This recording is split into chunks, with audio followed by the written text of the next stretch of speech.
जय हिंद everyone, welcome you all to force defence academy.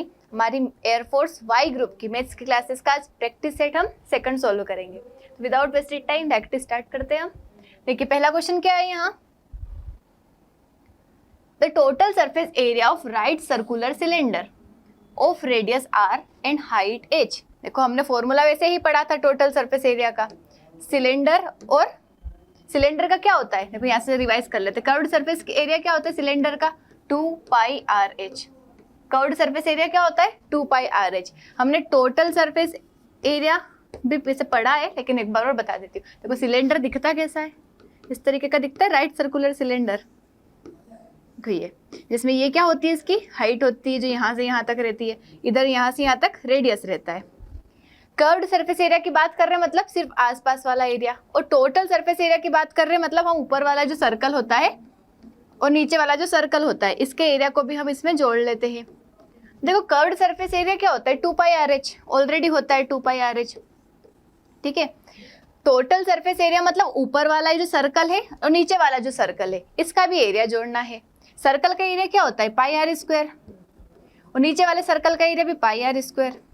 तो दो सर्कल के एरिया जोड़ेंगे तो 2 पाई आर स्क्वायर, इसमें हम 2 पाई आर स्क्वायर जोड़ देंगे।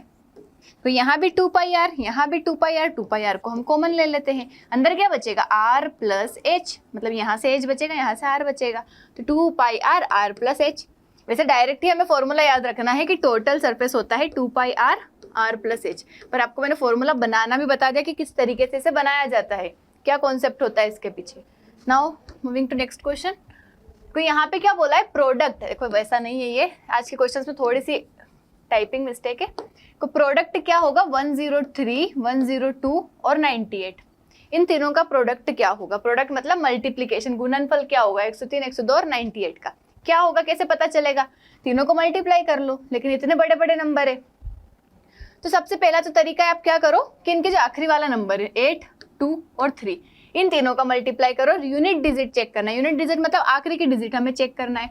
8 2 जा 16, 16 3 जा 48, आखिरी में 8 आ रहा है। तो ऐसा कोई सा आंसर है जिसमें आखिरी में 8 आएगा, तो ये दिख रहा है मुझे, तो ये तो कोई नहीं है। बट इसमें से इनमें से कोई नहीं है भी आ गया, तो इसको चेक कर लेते हैं कि हो सकता है ये आंसर भी ना हो। वैसे तो हमें पता चल गया कि यही आंसर है, लेकिन इसको चेक कर लेते हैं कि इतना बड़ा नंबर आएगा भी कि नहीं आएगा। वैसे यही आंसर है, कैसे पता चला। देखो 103, 102, आपको पहले अच्छे से नंबर को ऑब्जर्व करना है। यहाँ दिख रहा आपको 102, इधर दिख रहा 98, और शुरू वाला है आपका 103। आप देखो मुझे यहाँ पे दिख रहा है कि 100 + 2 है ये नंबर, और इस नंबर को देख के मुझे लग रहा है 100 में से 2 को माइनस कर देते हम, और दोनों का मल्टीप्लाई कर रहे हैं हम। 100 में 2 जोड़ रहे, 100 में से 2 को माइनस कर रहे हैं। आपको इतना दिमाग में करना है, ये तो मैं लिख के इसलिए बता रही हूँ क्योंकि मुझे समझाना है। यहाँ दिख रहा है मुझे कि 100 + 2, आपने फॉर्मूला पढ़ा है a + b, a - b क्या होता है, a² - b²। a² मतलब 100 का स्क्वायर, 100 का स्क्वायर मतलब 10,000, b² मतलब 2 स्क्वायर, 2 स्क्वायर मतलब 4। 10,000 में से 4 जाएंगे तो कितना बचेगा, 9996। इसका मल्टीप्लाई करने पे यही आएगा, मतलब इन दोनों को मल्टीप्लाई करने पे ये नंबर आ रहा है। ये इससे हमें पता चल गया। इसका मल्टीप्लाई करना है आपको 103 में, 103 मतलब 100 + 3। आपको डायरेक्ट ऐसे नहीं करना है, इस तरीके से करना है। इससे क्या होगा कि 100 में मल्टीप्लाई करोगे तो 2 0 लग जाएंगे, और जब 3 में मल्टीप्लाई करोगे उसको जोड़ देना है आपको। जब हम 3 में मल्टीप्लाई करते हैं इस नंबर का, तो इसका भी पूरा मल्टीप्लाई नहीं करना है। आपको पता है ये 10,000 से कितना कम है, 4 कम है। ये जो 9996 है 10,000 से 4 कम है। 10,000 का अगर 3 में मल्टीप्लाई करोगे तो 30,000, और कितना कम है, 4 कम है। 4 का 3 में मल्टीप्लाई करोगे तो 12, तो इसमें से 12 हटा दो आप। 30,000 में से 12, 30,000 में से 12 हटाएंगे तो कितना बचेगा, 29988, ये बचेगा। देखो आखिरी में जोड़ने पे 88 आएगा, आखिरी में जोड़ने पे 88 आ रहा है।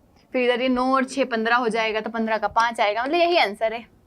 इस तरीके से आपको कैलकुलेट करना है। वैसे डायरेक्ट ही पता चल गया था, आखिरी में 8 आ रहा है मतलब वही आंसर है।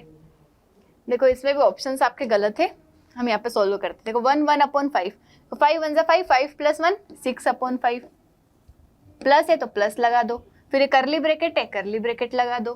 3 2 जा 6, 6 + 1 7/3 हो गया। माइनस, अब ये वाला ब्रैकेट पूरा सोल्व कर देते हैं हम, छोटा वाला। 5 + 2 7, 7 में से 3 गया तो 4 आ गया। ठीक है, ये अंदर वाला ब्रैकेट सोल्व हो गया। 2 3 जा 6, 6 + 1 7, 7/2 हो गया। अब इस वाले ब्रैकेट को सोल्व कर लेते। कैसे सोल्व करते? इधर का इधर मल्टीप्लाई, इधर का इधर, इसका अपन में कुछ नहीं मतलब 1, 7 - 12/3, 7 - 12 मतलब -5 5/3 आ जाएगा इतने पूरे की जगह। क्या आ जाएगा? -5/3। अभी ब्रैकेट हटा दो, प्लस माइनस माइनस बन जाएगा। ये पहले से ही माइनस है, देखो ये नंबर बन गया हमारा। अब क्या करें? नीचे 5 है, इधर 3 है, इधर 2 है। ऐसा कौन सा नंबर है जो तीनों के टेबल में आता है? तीनों का मल्टीप्लाई कर लो, 5 3 जा 15, 2 जा 30, 30 ऐसा नंबर है। इसको 30 बनाने के लिए क्या करें? 6 से मल्टीप्लाई, 6 6 36, 6 6 जा 36, माइनस इसको 10 से मल्टीप्लाई करने का 50, इसका 15 से मल्टीप्लाई करने का 15 7 जा 105, ये हो गया। अब इसको सोल्व कर लेते। इधर कितना बन जाएगा? -155, -155 में से 36 गया तो 119, -119/30, ये आपका आंसर आ जाएगा। ठीक है, ऑप्शंस में नहीं है, ऑप्शंस थोड़े से गलत है, आपका आंसर ही आएगा -119/30। इसको चाहे तो आप मिक्स्ड फ्रैक्शन में कन्वर्ट कर सकते हैं। नेक्स्ट क्वेश्चन पे चलेंगे। यहाँ से देखो एवरेज पूछा है। देखो एवरेज के क्वेश्चंस बहुत सारे आ रहे हैं। कल भी हमने प्रैक्टिस सेट 1 में भी देखा था एवरेज। एवरेज मतलब सारे नंबर को जोड़ो और कितने नंबर को हमने जोड़ा उससे डिवाइड कर दो, सिंपल सा एवरेज का कॉन्सेप्ट है। यहाँ पे किसका एवरेज पूछा है इन्होंने? Average of squares of first 5 prime number. तब यहाँ से प्राइम नंबर समझ लो आप, अभाज्य संख्या। अभाज्य मतलब जो किसी से भाज्य नहीं होती, मतलब डिवाइड नहीं होती है। तो ऐसे नंबर जो किसी और से डिवाइड नहीं होते, जो खुद की टेबल में आते हैं। तो ऐसे कौन से नंबर है? कुछ चालू होते हैं ये 2 से। आपको 1 को प्राइम नंबर में नहीं जोड़ना है, क्योंकि 1 भले ही किसी की टेबल में नहीं आता है, लेकिन सबसे मल्टीप्लाई हो जाता है 1। सबकी टेबल में पहले से रहता है 1, इसलिए 1 को हम प्राइम नंबर नहीं मानते। 2 है प्राइम नंबर, 3 है, 4 आता है कि किसी की टेबल में आता है तो 4 प्राइम नंबर नहीं है। 5 है, 7 है, देन 8 नहीं है, 9 नहीं है, 10 नहीं है, उसके बाद 11 है। तो ये पहले 5 प्राइम नंबर हो गए। बट प्राइम नंबर का इन्होंने नहीं पूछा, स्क्वायर ऑफ प्राइम नंबर, इनके वर्ग निकालना है। तो 2 का स्क्वायर कितना होता है? 4, 3 का स्क्वायर 9, 5 का स्क्वायर 25, 7 का स्क्वायर 49 और 11 का स्क्वायर 121। अब इन सबको जोड़ना है और कितने नंबर है? 5 नंबर है, 5 से डिवाइड कर देना है। जोड़ लेते। देखो 121 और 49 इसको जोड़ेंगे तो यहाँ पे कितने हो जाएंगे? 170। 170 में 25 जोड़ा तो 195, 195 में 4 को जोड़ा तो 199, 199 में 9 को जोड़ा तो 208। तो इस तरीके से जोड़ा। कितने नंबर है? 5 नंबर है तो 5 से डिवाइड कर दो। 5 4 जा 25, 1 जा 5, 5 6 जा 30, 41.6, ये आंसर आ गया। नेक्स्ट क्वेश्चन पे चलते हैं। तो यहाँ पे दिया है A/B दिया है आपको, कितना दिया है? 11/17 और B/C दिया है, B/C दिया है 2/3। हमने देखा है तीनों रेशो को बराबर बनाना हो तो क्या करना है? बीच में इधर 17 है, इधर 2 है, इन दोनों को सेम बनाना पड़ेगा। क्या करें? 2 का इससे मल्टीप्लाई कर दे, 17 का इससे मल्टीप्लाई कर दे। तो इस पूरे को मल्टीप्लाई कर दो 2 से, इस पूरे को मल्टीप्लाई कर दो 17 से। 2 से करेंगे तो 2 11 जा 22, 2 17 जा 34, 17 2 जा 34, 17 3 जा 51। ये रेशो बन गया। 22/34/5। किसका रेशो पूछा है यहाँ पे? A/C पूछा है, A और C का पूछा है। 22/51। एक मिनट है, 21 नहीं आएगा, 51 आएगा। तो यहाँ पे आज के इसमें बहुत सारी मिस्टेक है। 22 रेशो कितना आ रहा है हमारा? 51 आ रहा है। तो 17 3 जा कितना होता है? 51 आएगा यहाँ पे। ये आंसर आपका करेक्ट हो जाएगा।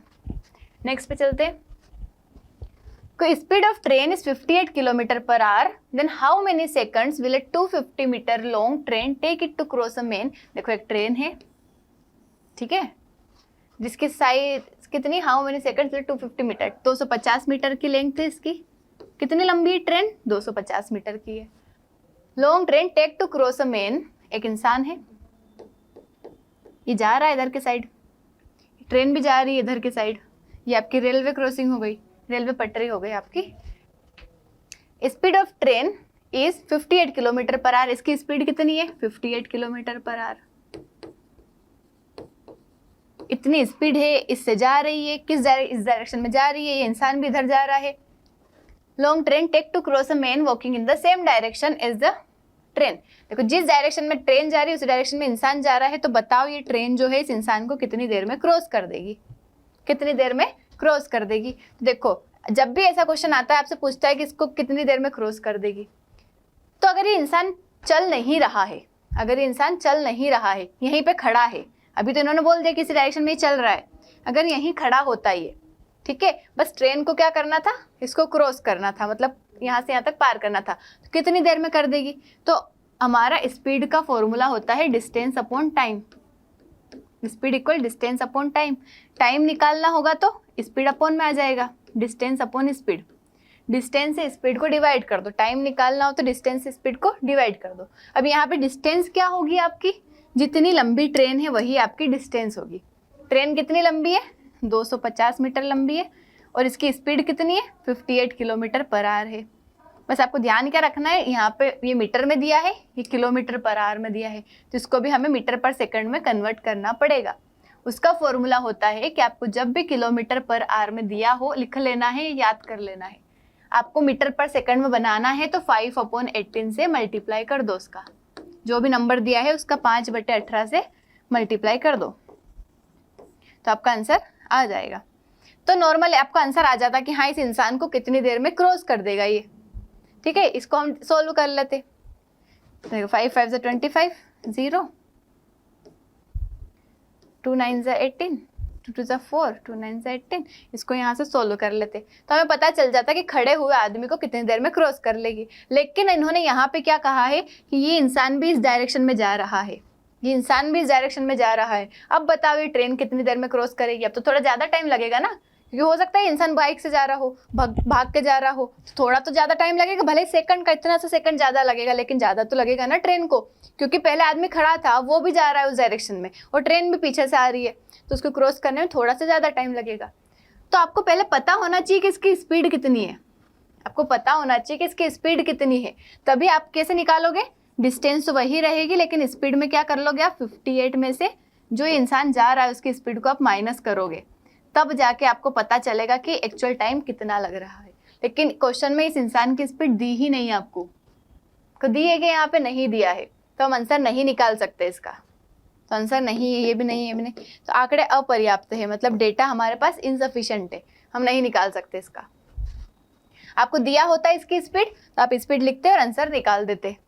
अगर कभी देखो यहीं पे एक और कॉन्सेप्ट और समझ लेना है कि अगर ऐसा बोल देते कि इंसान इसी डायरेक्शन में आ रहा है, ट्रेन इधर जा रही है और ये इंसान इधर आ रहा है, अब तो देखो जल्दी क्रॉस कर लेगी ट्रेन, क्योंकि उससे अपोजिट थोड़े, मतलब अपोजिट आ रहा है ना, ट्रेन इधर से आ रही है, इंसान इधर आ रहा है, जल्दी ट्रेन को क्रॉस कर लेगी। जितना टाइम उसको खड़े हुए में लग रहा था उससे कम टाइम लगेगा, तो यहाँ पे स्पीड प्लस हो जाती है। मतलब दोनों अगर सेम डायरेक्शन में, अपोजिट डायरेक्शन में आ रहे हैं तो स्पीड प्लस करके डिवाइड करना है, और दोनों अगर सेम डायरेक्शन में जा रहे हैं, दोनों एक ही दिशा में जा रहे हैं, तो स्पीड को माइनस कर देना है। तो यहाँ से हमने कॉन्सेप्ट भी समझ लिया, क्वेश्चन भी समझ लिया, जिसका आंसर नहीं आया क्योंकि हमारे पास वैल्यू नहीं थी, कैसे आएगा। नेक्स्ट क्वेश्चन पे चलते हैं। तो किसी नंबर को अगर हम 342 से डिवाइड करते हैं, मानो हमें नहीं पता कोई नंबर है, क्या है, यहाँ पे कुछ भी नंबर होगा, जिसको अगर हम 342 से डिवाइड करते हैं तो वहाँ पे रिमाइंडर बचता है 42। रिमाइंडर मतलब कि ये 47 उसमें उस नंबर में कम है। अगर 47 भी होते इस नंबर में तो ये नंबर पूरा डिवाइड हो जाता 342 से, लेकिन 47 नंबर इसमें कम है। तो आपको बताना है कि सेम नंबर को अगर हम 19 से डिवाइड करेंगे तो रिमाइंडर क्या बचेगा आपका। सेम नंबर मतलब ये पूरा नंबर को अगर हम 19 से डिवाइड करेंगे तो रिमाइंडर क्या बचेगा। तो पहले ऐसे क्वेश्चन में आपको क्या करना है, जिस नंबर को आप 342 से डिवाइड कर रहे हो तो उसका रिमाइंडर 47 आ रहा है। तो 342 से डिवाइड कर रहे हो तो हम पहले देख लेते हैं कि 342 और 19 में कितना अंतर है। इससे 19 से डिवाइड करके देख लो पहले, 19 से कम 19, कितना बच रहा है, 15 बच रहा है, 119 8 जा 52। देखो ये तो पूरा पूरा कैंसिल हो गया, क्या हो गया, ये पूरा पूरा कैंसिल हो गया। मतलब जो नंबर 342 से डिवाइड होगा वही नंबर 19 से भी डिवाइड होगा, ये आपको समझ लेना है यहाँ से। मतलब आपको ये जो नंबर है ये 19 से भी डिवाइड हो जाएगा, ये जो नंबर है 19 से भी डिवाइड हो जाएगा, क्योंकि 342 से डिवाइड हो रहा है और 342 19 से डिवाइड हो रहा है। जैसे कि एग्जांपल ले लिया, 24 जो है 48 जो है आपका 24 से डिवाइड होता है, 24 से डिवाइड होता है, 24 से डिवाइड होता है, हमने बोल दिया जो नंबर है ये 24 से डिवाइड होता है, ठीक है, होता है, 2 बार में कट जाता है। और जो 4 है उससे अगर आप 24 को डिवाइड करोगे तो 4 से तो 24 डिवाइड हो रहा है, तो 4 से 48 भी डिवाइड होगा, पूरा पूरा डिवाइड होगा ना। तो उसी तरीके से है ये कि ये जो नंबर है 342 से पूरा डिवाइड होता है और 342 19 से पूरा डिवाइड होता है, तो ये जो नंबर है 19 से भी पूरा डिवाइड होगा, ठीक है। पर यहाँ पे रिमाइंडर बच रहा था 47, मतलब इस नंबर में 47 कम थे, तो 47 जोड़ देंगे हम यहाँ पे, तो ये नंबर पूरा डिवाइड होगा। तो आपको क्या करना है कि ये नंबर तो डिवाइड हो रहा था इतना, अभी जो 47 है इसको चेक कर लो आप, सिर्फ 47 को चेक कर लो कि 19 से कितना बच रहा है यहाँ पे। 19 2 जा 38 बचा, कितना 9 रिमाइंडर बच रहा है, कितना रिमाइंडर बच रहा है 9, मतलब ऐसे डिवाइड करके देख लो, 47 को 9 से डिवाइड करके 19 से डिवाइड करके देख लो, 19 2 जा 38 बचा कितना 9, तो 9 बच रहा है आपका रिमाइंडर, 9 आंसर हो जाएगा इसका रिमाइंडर। तो इसलिए बताया इतना सारा कि आपको देख लेना है कि ये जो नंबर है हमसे जिसका पूछा है 19 का, उससे डिवाइड करके देख लो, पूरा डिवाइड हो रहा है, तो बस आपको क्या करना है जो रिमाइंडर बच रहा है इसको डिवाइड करके देख लेना है कि 19 से कितनी बार में जा रहा है वो कितना बच रहा है, तो वही आपका रिमाइंडर रहेगा जो बच रहा है वो। नेक्स्ट क्वेश्चन पे चलेंगे यहाँ से। तो लेंथ ऑफ रेक्टेंगल को अगर हमने 50% बढ़ा दिया तो कितना उसकी विड्थ को कम करे कि एरिया सेम हो जाए। ऐसे क्वेश्चन हमने करे थे कि किसी की प्राइस को इतना बढ़ा दिया तो कितना करे कि उसकी प्राइस कम हो जाए, ज्यादा हो जाए, ऐसा पढ़ा था हमने, प्राइस मल्टीप्लाई कंजम्पशन, एक्सपेंडिचर अगर सेम रखना है, प्राइस बढ़ गई तो कंजम्पशन कितना कम करे, वही वाला क्वेश्चन है। एरिया ऑफ रेक्टेंगल क्या होता है, length multiply breath. Area of rectangle क्या होता है, लेंथ मल्टीप्लाई ब्रेथ। इन्होंने लेंथ को बढ़ा दिया 50% और बोल रहे कि हमें एरिया को सेम रखना है, तो बताओ ब्रेथ को कितना कम करे। 50% बढ़ाया मतलब 1/2 बढ़ाया, ये हमने ऐसे देखा था, कितना बढ़ाया 1 बढ़ाया, 2 + 1 3, 1/3 कम करना पड़ेगा, 1/3 मतलब 33 1/3%, 1/3 मतलब 33 1/3%, इसी को 100/3 भी कहते हैं हम। इसको देखो डिवाइड कर लो, यही आएगा 33 1/3, ठीक है, तो ये आपका आंसर हो जाएगा। ऐसे नहीं देखना है, दूसरे तरीके से देख लो, 50% मतलब 1/2, 2 से हमने उसकी लेंथ को 3 कर दिया, 1/2 बढ़ाया ना, 2 से हमने 3 कर दिया। अगर आपको एरिया सेम रखना है तो 3 से 2 कर दो, इसको कितना कम कर रहे हो, 1 कम कर रहे हो, कितने से 3 से, 1/3 मतलब 33 1/3%। बहुत तरीके हमारे पास सोल्व करने के। नेक्स्ट क्वेश्चन पे चलेंगे। देखो, in a given figure A B is a mirror, A B आपका एक मिरर है। मिरर मतलब कांच जो है जो कोई सी चीज को रिफ्लेक्ट कर देता है, अगर कोई लाइट आएगी तो ऐसी कैसे पलट जाएगी उससे। P Q is a incident ray, आपको थोड़ा सा फिजिक्स अगर पता हो कि ये इंसिडेंट रे मतलब आने वाली लाइट है, ये टकरा के जाने वाली रिफ्लेक्टेड रे है, तो ये जो एंगल बनता है ये दोनों सेम रहते हैं हमेशा, ये थीटा है तो ये भी थीटा रहेगा। Angle of incidence is always equal to angle of reflection, ये हमारा क्या होता है, लॉ ऑफ रिफ्लेक्शन होता है। हालांकि इतना नहीं पता हो तो भी डायग्राम देख के समझ आ जाएगा कि ये वाला एंगल और ये वाला एंगल बराबर है, और आपको पता है कि एक जो स्ट्रेट लाइन होती है वो हमेशा 180 डिग्री की होती है, इतना तो हमें पता है कि एक जो स्ट्रेट लाइन होती है 80 डिग्री की होती है, और नहीं पता हो तो अभी पता कर लो कि ये जो है ये 90 डिग्री होता है, तो 2 90 मिला के कितना बन जाएगा, 180 तो बनेगा, इतना तो पता ही होगा फिर। तो ये क्या है 180 है पूरी, मतलब ये लाइन पूरी 180 है, इसमें से इतना आपको 136 दे दिया है, तो बचा हुआ क्या होगा, 180 में से 136 को माइनस कर दो, 180 में से 136 गया तो कितना बचा 44, 44 को दोनों में डिवाइड कर लो, दोनों बराबर है, ये 44 को 2 भाग में डिवाइड करेंगे तो 22 और 22। पर पूछा क्या था तो देखे, PQ इंसिडेंट रे है, QR is reflected ray, PQR 136 है, तो बताओ PQA कितना है, PQA कितना है 22 डिग्री है, अभी हमने देखा ये आंसर आ गया। 44 नहीं लगा देना, दोनों में बटेगा ये, 44 दोनों मिला के है कि 180 तो पूरा है ना, ये 44 दोनों मिला के है तो आधा कर दिया 22। How much interest will be received on a sum 5000 in 2 years at a rate of 10% simple interest. देखो सिंपल इंटरेस्ट का क्वेश्चन है, साधारण ब्याज का क्वेश्चन है, लेकिन इसमें कोई फॉर्मूला नहीं लगाना हमें कि मूलधन गुना दर गुना समय, ऐसा कुछ जो रहता है principal multiply rate multiply time upon 100, कुछ नहीं लगाना, सिंपल सा तरीका बता रही हूँ। देखो 1 साल में उसको 10% रेट देना पड़ता है, मतलब जितना भी पैसा दिया था, कितना दिया था 5000, तो 1 साल बाद कितना देना पड़ेगा उसका 10% देना पड़ेगा, 2 साल बाद 20% देना पड़ेगा, 3 साल बाद 30% देना पड़ेगा, क्योंकि 10 10 10 ऐसे बढ़ता जाएगा हर साल। तो इन्होंने यहाँ पे 2 साल बोला है, मतलब 5,000 का कितना देना है आपको, 20% देना है। 20% का मतलब हमने पढ़ा है परसेंटेज में 1/5, तो 5,000 का 1/5 कितना होगा, 1,000 रुपये। मतलब इंटरेस्ट कितना बना, 1,000 रुपये। ऐसे देखना है हमें डायरेक्ट। तो HCF, कल हमने LCM देखा था। LCM मतलब लोवेस्ट कॉमन मल्टीपल, यहाँ पे क्या हाईएस्ट कॉमन फैक्टर, मतलब ऐसा कौन सा नंबर है जिसकी टेबल में ये दोनों आते हैं। 25 भी आता है और 60 भी आता है, लेकिन सबसे बड़ा नंबर होना चाहिए। जैसे तो 1 भी है, 1 की टेबल में दोनों आते हैं, ठीक है। ऐसे कई सारे, उसके बाद और 5 है जिसकी टेबल में दोनों आते हैं।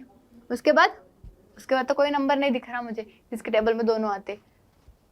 तो आपको सबसे बड़ा नंबर कौन सा दिख रहा है, 5 इसका आंसर हो जाएगा। या फिर इसका तरीका क्या है, ऐसे देखो आप, 15 की टेबल में आता है कि 25, नहीं आता, तो ये तो यूं ही गलत हो जाएगा। 10 की टेबल में आता है कि 25, नहीं आता है। 20 की टेबल में नहीं आता है। 5 ही है जिसकी टेबल में 25 भी आ रहा है, 5 ही है जिसकी टेबल में 60 भी आ रहा है, तो यही इसका आंसर हो जाएगा। वैसे इसको करने का तरीका ऐसा होता है, ऐसे देखेंगे यहाँ पे 5 5 जा 25, 5 1 जा 5, फिर 60 को देखेंगे, फिर 2 से करोगे आप 2 3 जा 6 0, फिर 2 से करोगे 15 बार, फिर 3 से करोगे 5 बार, फिर 5 से करोगे 1 बार। आप देखोगे कि इन दोनों में क्या कॉमन दिख रहा है आपको, 5 कॉमन दिख रहा है, तो यही आपका हाईएस्ट। बट हमें इतना बड़ा तरीका नहीं करना है, हमें फटाफट सॉल्व करना है। और फटाफट कैसे करेंगे, डायरेक्ट ऑप्शन से। ऑप्शन देखो कौन सा फिट हो रहा है, वो हमारा आंसर।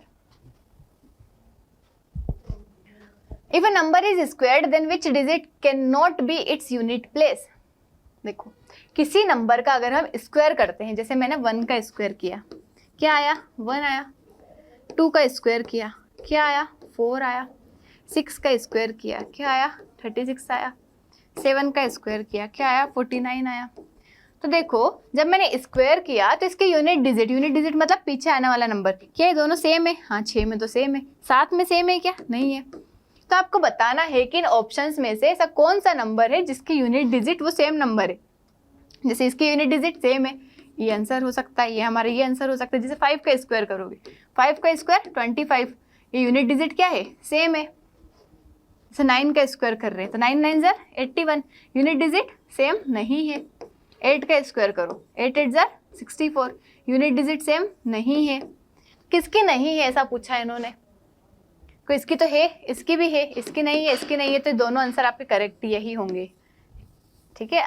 किसकी नहीं है ये पूछा था यहाँ पे, तो दोनों इसके आंसर है यहाँ पे। Which digit can not be in its unit place, उसकी यूनिट प्लेस पे नहीं होगी, तो इन दोनों की नहीं होगी, दोनों आंसर रहेंगे। तो अगर यहाँ पे क्यूब लिख देते हैं, क्यूब करोगे आप नंबर का, क्यूब करेंगे तो 5 5 जा 25, 25 5 जा 125, यूनिट डिजिट सेम है। 6 6 जा 36, 36 6 जा 216, यूनिट डिजिट सेम है। 9 9 जा 81, 81 जा 729, यूनिट डिजिट सेम है। 4 4 64 और फिर 5 1 2 आ जाता है। यहाँ नहीं है तो इसमें सिर्फ यही आंसर रहता है, लेकिन स्क्वायर बोला है तो 2 आंसर हो गए यहाँ पे। आज के ऑप्शंस में थोड़ी मिस्टेक है, बट हमें अगर आंसर पता है तो डरने की कोई ज़रूरत नहीं। 30% ऑफ 2100 निकालना है। 30% मतलब देखो 30% ऑफ 2100 आपको निकालना है। 30% मतलब 3/10, 3/10, एक 0 से एक 0 कट गया, इसको सॉल्व कर लो, 630, सिंपल सा ये तो। नेक्स्ट क्या है, देखो यहाँ पे आधा रेशो दे रखा है आपको। क्वेश्चन ये है 3 रेशो क्वेश्चन मार्क प्रोपोर्शन 12:4, यहाँ पे रेशो 4 लगा लेना है। यहाँ पे क्वेश्चन मार्क की जगह क्या आएगा, इसका मतलब क्या होता है कि 3/question प्रोपोर्शन मतलब इक्वल 12/4। 4 की टेबल में 12 कितनी बार आ रहा है, 3 बार आ रहा है। तो यहाँ किस नंबर की टेबल में, यहाँ 3 बार आता है। 1 की टेबल में 3 बार आता है, मतलब 1 आ जाएगा, यहाँ 1 आंसर हो गया। या फिर ऐसे देख लेते हैं, यहाँ पे क्वेश्चन मार्क की जगह x मान लो, 3 से 3 कट गया, x की वैल्यू 1 आ गई। सिंपल सा है ये तो, x की वैल्यू 1 आ गई। Next question and last question. Speed 50 metre per second आपको दे रखी है, इसको बताओ किलोमीटर पर आवर में क्या होगी ये। तो अभी देखा था हमने, किलोमीटर पर आवर को मीटर पर सेकंड में अगर बनाना है आपको तो 5/18 से मल्टीप्लाई कर दो, और किलोमीटर पर सेकंड को किलोमीटर पर आवर में बनाना है आपको तो 18/5 से मल्टीप्लाई कर दो। उल्टा है, बड़े से छोटे पे जाना है तो छोटा ऊपर नीचे बड़ा, छोटे पे जा रहे हो ना, मीटर पर सेकंड पे जा रहे हो तो छोटा ऊपर नीचे बड़ा 5/18। छोटे से बड़े पे जा रहे हो तो ऊपर बड़ा, बड़ा पे बनाना है ना तो ऊपर बड़ा 18/5। तो इसको क्या कर दो, 18/5 से मल्टीप्लाई कर दो, 18/5 से मल्टीप्लाई कर दो, कितना आ जाएगा, 180 kilometre per hour. That's all about today. हमने आज भी कई सारी वैरायटी के अलग अलग टॉपिक्स के अलग अलग टाइप्स के क्वेश्चन सोल्व करे। इसी तरीके से रोज हम करेंगे। आई होप कि आपको ये अच्छा लग रहा होगा कि अलग अलग तरीके के क्वेश्चन सोल्व करना मिल रहा है, जिससे आपका माइंड अच्छे से फंक्शन करता है, अच्छे से आप क्वेश्चन सोल्व कर पाते हैं। That's all for today. Thank you so much. जय हिंद।